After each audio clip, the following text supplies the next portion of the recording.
You're listening to a Frequency Podcast Network production. Look, if I really wanted to bum you out with climate clips to start today's episode, you know I could. Shoot, we could do that every week here at The Big Story if we wanted to, and sometimes there's no choice but to report increasingly grim news. And that can feel relentless, like we're making no progress at all. But that's just not true. You might even already know some of the big positive headlines: that electric vehicles are taking over much faster than initially predicted, that China and the United States are in a race to clean energy, changing the stakes for the rest of the world, and that investments everywhere in clean technology are surging as it becomes clear that's where the future's going, and more importantly, that's where the money is. But I find it's the little things that can really give you hope, that can show you the progress that we're making that never really makes those big headlines, but happens every day around the world. Take coral, for instance. You've heard some bad stuff, probably, that across the world, it's vanishing. And it is. But it's likely not vanishing forever, because we've been working for decades now to find ways to preserve coral as well as other critical parts of other ecosystems, to learn how to cultivate them, and to eventually reintroduce them to the wild. And with coral, this year, well, to put it simply, it kind of worked. I'm Jordan Heath Rawlings. This is Good News Week on The Big Story, where we give you some nice things to end your year with. Brent Foster is an independent science writer. He reported on the science of cryopreserved corals for Hakai Magazine. Hello, Brent. Hello. This is a good news week that we're trying to do here, and I know this is a good news story, but we do need to establish some context around coral reefs around the world. How dire is the situation for them? And, just in general, like, how fast are we losing them and why? Sure. I mean, that's an excellent question. And to be frank, the situation is pretty grim for corals, unfortunately. So I was doing some digging, and in the last 60, 70 years, we've lost about half of the corals worldwide.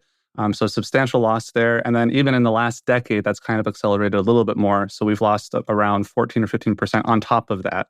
So it's not looking great. And the biggest reason for that is thought to be environmental stresses. So increased ocean temperatures, higher ocean acidity, and this metric that maybe some people aren't as familiar with, but it's called algal overload. So, and that probably ties back to the increased ocean temperatures, where basically you have these algae that are outcompeting the rest of the life in the ocean. And so all of those are providing quite a bit of stress on the corals, and it's making it so that they're kind of in dire straits right now. I didn't realize that this had been going on for 60 or 70 years. I confess I thought it was a pretty recent phenomenon. So, I mean, that's interesting you say that, because we started noticing it pretty recently, right? And then we started doing something about it recently, but it's kind of been an ongoing trend for quite a while now. So amid these dire straits, the reason we're talking to you is because there has been, I guess, something of a breakthrough, and we'll kind of get into explaining how that happens. But first, what has Ara Narita done? Sure. So Narita's group in Taiwan, they're cryobiologists. So what they're doing is they're taking coral larvae and they're cryopreserving, or they're basically freezing these biological samples, storing them, and then kind of testing out different methods of the freezing and the thawing in an effort to preserve coral biological material. So they work with larvae. Some other groups will work with eggs and sperm. And what she's done specifically with this study that I reported on, she successfully froze and thawed coral larvae and then got them to grow up to be an adult. Now, that's kind of a big deal, because before her, the coral tend to die pretty quickly after the cryopreservation. And so it's not a very useful conservation tool if they don't survive. And so that's why I reported on it, because it was a pretty big breakthrough in that these coral are starting to grow up. It's just one step closer to having a viable tool to use. Now, it's interesting because they report a survival rate that might sound kind of low. She only got 11% of her coral to survive. And like I said, that sounds low, but when you consider that in the wild, only about 5% of coral larvae will grow up to be adults. It's actually really promising to get that 11% in the lab after the stress of cryopreservation. I'm going to ask what might seem a simple question, but I think some of our listeners maybe could use it, is just, what is a coral, really? So corals belong to a group. They're called the cnidarians. So if you've ever seen the show Finding Nemo, you have sea anemones, right? And they're closely related to corals. And so corals are kind of like a sea anemone that has a skeleton around it. So they have some soft parts, but then they have this protective skeleton that they form around themselves that offers some protection. It offers a home for other fish and wildlife in the ocean. And they're generally colonial animals. And so you'll have they're called polyps. So polyps are basically the soft parts of the animal that are sticking out. They have the waving tentacles in the ocean. Right. And then they'll form this colonial group that basically they share resources amongst each other, and then they'll share this skeletal structure, and they'll form these really complex, beautiful structures that make up the coral reefs themselves. They're hard, they're large, they're colorful. When you think of a coral reef and you think of the color in the coral reef, you're probably thinking of corals. How long have we been freezing coral in an attempt to figure out how to preserve them or bring them back? Like, when did we start doing this? So I'm going to back up just a little bit because we've been cryopreserving biological material for quite a bit now. We've only started doing it with corals in the last early 2000s, so the last 20 years or so. That's right around the time when people started recognizing that, hey, there's this problem going on with our coral reefs. And I suspect that's probably what spawned this interest in trying to cryopreserve them. How do you, and I know this is probably a super complicated answer that I'm asking you to simplify, but, can you explain the process of freezing and thawing and why, I guess, it's been so difficult that this constitutes a breakthrough? Like, what have we been trying to do with these coral? Sure. So the first part of that question, right, the process itself, it can vary. There are lots of different ways. So I'll describe what was described in this paper that came out.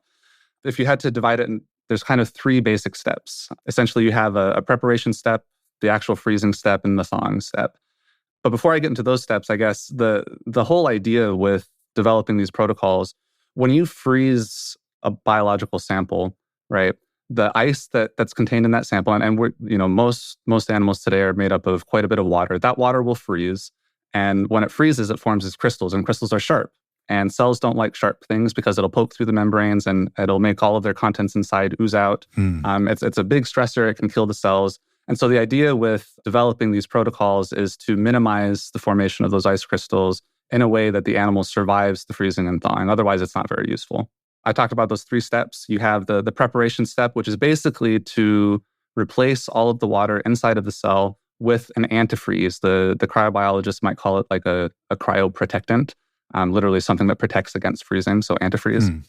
And that can actually be quite toxic to the cells. So there's this troubleshooting step of trying to figure out, how can I minimize the toxicity of this antifreeze while maximizing the protection that it offers against ice crystals. Right. So that's the first step. Basically, what Narita did, she washed her coral larvae into this antifreeze.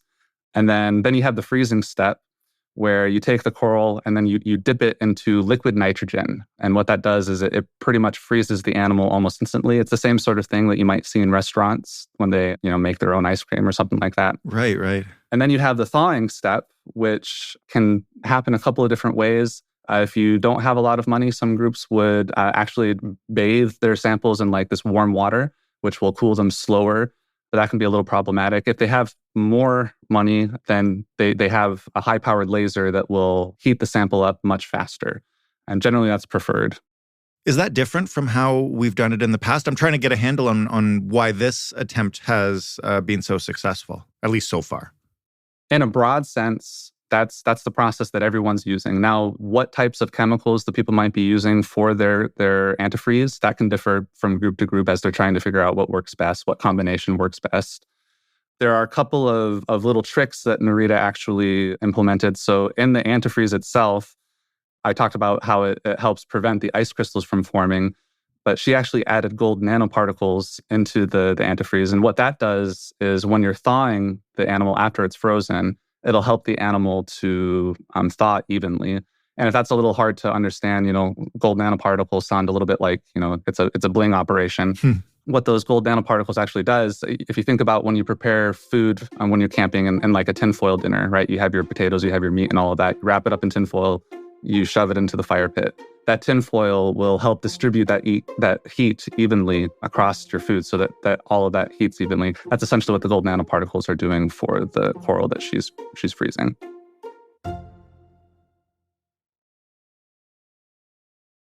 And so what physically happens to the coral as it's thawed and afterwards? Like, what are groups watching for? What does it look like when it succeeds? Yeah, so it depends on the material you're using. Some people might try freezing eggs and sperm. With that, you have the complication of you actually have to try to fertilize the egg with the sperm and hope that both the egg and the sperm made it through the cryopreservation process. So that's a little tricky that some people are working on, but Narita's group is working on the larvae itself. So when she has the larvae, before she even freezes it, she checks to make sure it's swimming. And that's kind of a general indicator of this looks like a healthy larvae. It's already healthy. We're not starting with something that's sick. Right. She'll go through that cryopreservation with the antifreeze, the freezing, and the thawing. And then once the larvae is thawed, she'll check to see if it's swimming again. If it is swimming, then she'll observe it for a day or two. And within a day or two, if it's healthy, it'll settle in the dish that she has. And so that just means that it'll stop swimming, it'll settle, and then it'll start transitioning into its next part in the life cycle. Yeah, explain how that works and where we ultimately want this to go. So the larvae itself, it basically just looks like a little swimming dot. They're kind of cute when you see them swimming around, but there's not a whole lot to see there. When they swim, they're like rod-shaped. They'll kind of settle into this round ball. And then as they begin transitioning from larvae to juvenile to adult, they'll form that ball and they'll start forming that hard skeleton that I mentioned earlier. And then basically they'll just grow from there. And eventually they'll reach a certain size. They're considered adults. And if they're healthy, then they'll start producing their own offspring. That's not where we're at yet, though. That's where we're going. That's not where we're at yet, right? So what Narita did is she managed to get her coral to grow up to what's considered an adult size. Now, there are a couple of limitations there, but the big breakthrough is they've survived longer than anyone else has been able to get them to survive. Now, she still hasn't been able to get them to produce offspring, so that would be one of the next steps. That survival rate is still kind of low. 11% compared to the wild is high, but in terms of like feasible conservation thing, you're losing 9 out of 10 of your larvae. That's quite low. Right. And so those are kind of two big steps that would have to happen for this technology to get to the point where we could say, yes, this is a viable one-stop shop for conservation. If that happens, and I realize it might not happen just yet, but is the goal then to just go to places where the coral once were and reintroduce them to the wild? Or I guess the conditions in the oceans now such that they might not survive because that's what killed the original coral? Yeah. So, those are two excellent questions. So I think of it a little bit like this. So I'm going to go off on a little tangent here, but I'll get to the questions you asked there. So I think of it like if say you had an illness or a sickness, or you got into a car accident and you needed an organ transplant. We have that technology, and that technology will save your life. And we're really grateful for that technology when it's working. But really, the best case scenario is to prevent the sickness or the accident if you're able to. And then if you were to expand that out to the human race as a whole, organ transplants aren't going to be enough to save the human race, no matter however you slice that. And I kind of picture this coral cryopreservation in a similar light. It's a very useful tool that can be helpful in helping sick corals kind of get over that hurdle or that hump. But it's not going to be an end-all way of preserving or conserving corals, in my opinion. I think most people would probably agree with that.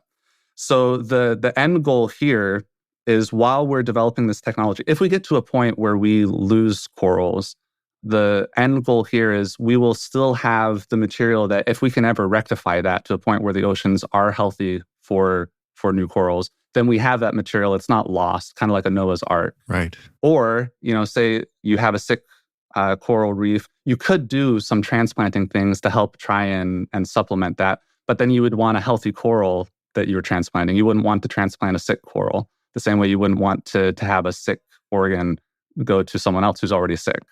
So to that end, Narita's advisor, Justin Lin, when I was talking to him, he was talking about how he's trying to develop these coral hospitals where you could either take a sick coral from the ocean and bring it into the hospital, or say these corals that are recovering from the stress of cryopreservation. You have these hospitals set up where you have like these ICUs where you can take care, nurse these corals back to health, help them get to a point where they're healthy, move them through different wards until they get to the point where they're now healthy enough to be transplanted back either onto the reef where they were or to restore a place where there's no longer a reef. What are the broader implications, lastly, of this technology for preservation or reclamation or just increasing the diversity or biology or protecting the diversity that we have? So I don't have the statistics pulled up here in front of me, and I guess I could do a little digging, but I don't think it's necessary because it's pretty well known that biodiversity across the globe is decreasing. Mm-hmm. And that's problematic because generally the more biodiverse an ecosystem is, that's one of the main measures of how healthy that ecosystem is. And so cryopreservation then offers a tool to preserve genetic material that is that biodiversity to the point where hopefully, as the technology continues to get better, it could be used in a way to restore that biodiversity and therefore restore ecosystems, maybe not necessarily to their previous health, but to help them recover. We just have to hold up our end of the bargain and not let them get worse while these things are frozen. I mean, I think that would be the optimal thing. Like I said, I mean, preventing the sickness and the illness and the unhealthy ecosystem, that's always a better option if you can. But we have a tool now. It's looking promising. Everyone I've talked to, no one has rose-colored glasses, right? Mm-hmm. Everyone is always quick to say there's so much more that needs to be done before this can be like a viable tool. But at the same time, everyone I've talked to has been super excited about these kind of incremental breakthroughs. It's been slow. It's been a little agonizing. It's been stressful, I'm sure, for the people who are doing this. But everyone is excited with each incremental change. And that's just how science works, right? You have one breakthrough at a time. And sometimes they might seem awfully small from one person's perspective. But for the person who's been working on it for 20 or 30 years, it can be huge. So everyone's pointing out, we have a lot of work to do, but this is exciting. And it's fun to see that excitement and see them talk about it. Brent, thank you so much for this. Thank you. Brent Foster writing in Hakai Magazine. That was Good News Week here on The Big Story. I hope you had as much fun listening as we did making it. I hope you feel a little bit better about the state of the world as you head into your holidays and take a break and come back refreshed, ready for more bad news in the new year. We can always hope not. I'm just mentally preparing you. You can find The Big Story, as always, on Twitter at TheBigStoryFPN. If you want to tell us what you thought of this week or any other week, you can hit us up via email at hello@thebigstorypodcast.ca or just call us and leave a voicemail 416-935-5935. Joseph Fish is the lead producer of The Big Story. Robin Simon is also a producer on the show. Stephanie Phillips is our showrunner. Mary Jubrin is our digital editor. Diana Kay is our manager of business development. Sound design for The Big Story is handled by a whole crew of talented folks. Ryan Clark, Mark Angley, Robin Edgar, Christian Proholm, and many others who step in from time to time. We appreciate every one of them. Most of all, we appreciate you for listening to this show and putting up with us and making this show a success as it heads into what will be its 6th year next year, and I cannot believe that either. I'm your host and executive producer, Jordan Heath Rawlings. Thank you so much for listening in 2024. We have a few treats, our favorite episodes in the feed for you next week, and as I mentioned, we'll be back with fresh episodes starting January 2nd. We'll talk then.